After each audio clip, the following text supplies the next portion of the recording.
Welcome to the intensive care case. Our patient needs a central venous catheter for long-term administration of medication. This procedure can be safely performed under ultrasound guidance. Since this is an invasive intervention, we cannot perform this on a healthy volunteer. Therefore, we use this mannequin with simulated arteries and veins. Dr. Hom shows where he expects the jugular vein to be in the mannequin. This expectation is based on landmarks of a large neck muscle, the sternocleidomastoid muscle, and the clavicular bone. In this triangle formed, we should look for the jugular vein. The first question that pops up is which probe is the best for this purpose. In this case, we have a linear probe with a frequency of 5 to 14 MHz and a curved probe with a frequency of 2 to 6 MHz. The main structures that we are interested in are the vein, which is about 2 cm beneath the skin, and the needle that we insert. Do you know which probe would suit our needs the best? Our second question is how we should place our probe on the mannequin. Dr. Hom points at the jugular vein, which runs in the direction from head to toe. This is also the catheter insertion direction. Should we place the probe in the same direction as the blood vessel or perpendicular to the vessel? Think about it. We have shown you that ultrasound plays a supporting role in this procedure. We would like you to think about the most appropriate choices, applying ultrasound to assist us in this procedure.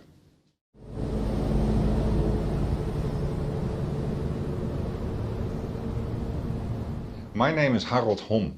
I work as an intensivist at the intensive care department in the Medical Spectrum Twente Hospital in Enschede, the Netherlands.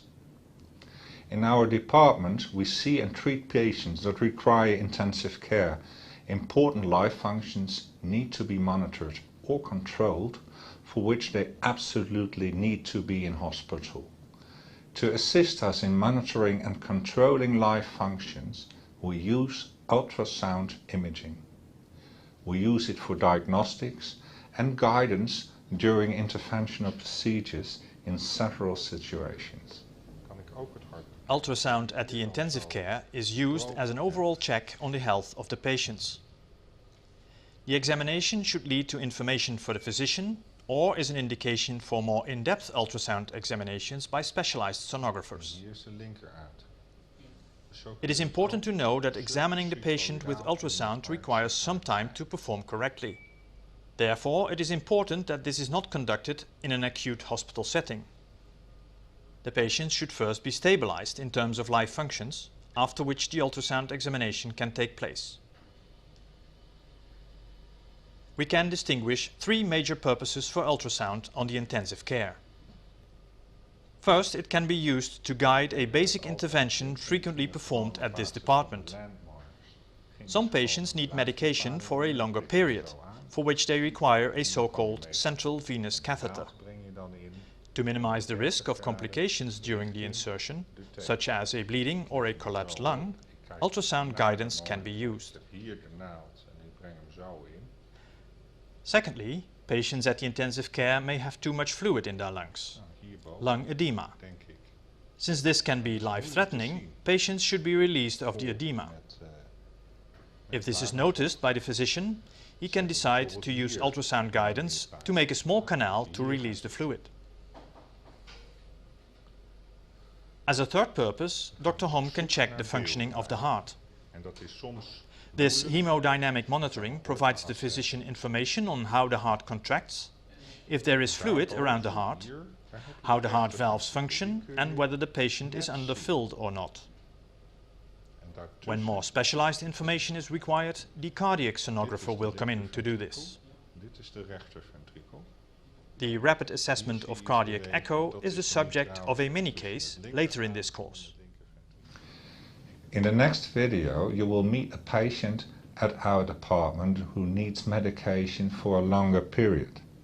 The patient will receive a central venous catheter in his vein, which we will insert under ultrasound guidance.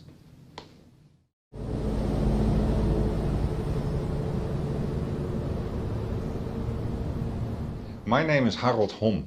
I work as an intensivist at the intensive care department in the Medical Spectrum Twente Hospital in Enschede, the Netherlands. In our department, we see and treat patients that require intensive care. Important life functions need to be monitored or controlled, for which they absolutely need to be in hospital. To assist us in monitoring and controlling life functions, we use ultrasound imaging. We use it for diagnostics and guidance during interventional procedures in several situations. Ultrasound at the intensive care is used as an overall check on the health of the patients. The examination should lead to information for the physician or is an indication for more in-depth ultrasound examinations by specialized sonographers. It is important to know that examining the patient with ultrasound requires some time to perform correctly. Therefore, it is important that this is not conducted in an acute hospital setting. The patient should first be stabilized in terms of life functions, after which the ultrasound examination can take place. We can distinguish three major purposes for ultrasound on the intensive care. First, it can be used to guide a basic intervention frequently performed at this department.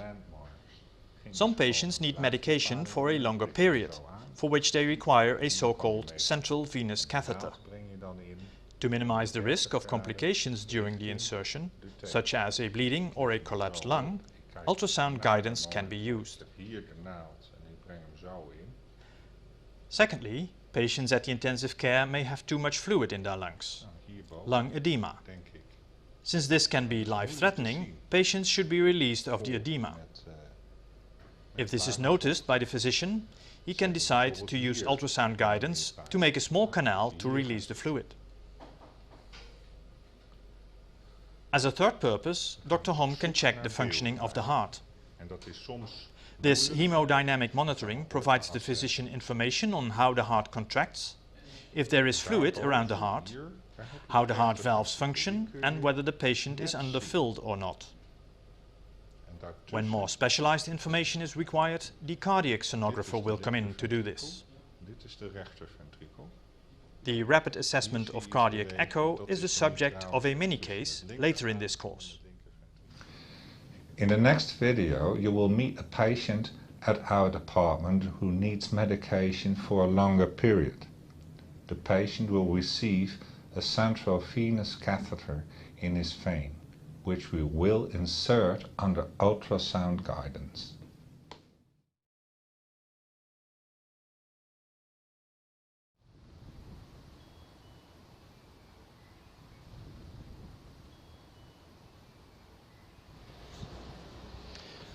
Welcome to the course Ultrasound Imaging. What's inside? In this course, experts will present to you practical applications and pitfalls of ultrasound imaging in medicine. And we will cover the theoretical and technical foundation of ultrasound imaging. Applications of ultrasound and their pitfalls and complications are shown by our experts in week 1. You will see examples from physiotherapy and obstetrics, radiology, the intensive care and the vascular lab. All the experts will present a case, and every case involves some form of technical issue that they encounter in their daily practice. And you will be asked right away to think about these issues and give us your ideas. And it's perfectly okay if you are not able to solve these issues yet. In weeks 2 to 4, I will teach you about the basic physics and technologies that make ultrasound imaging possible. In the final 2 weeks of the course, our experts will revisit their issues with you. And by then you will have a better understanding of the technology and physics of ultrasound imaging. So obviously, we expect you to be able to solve the ultrasound imaging issues.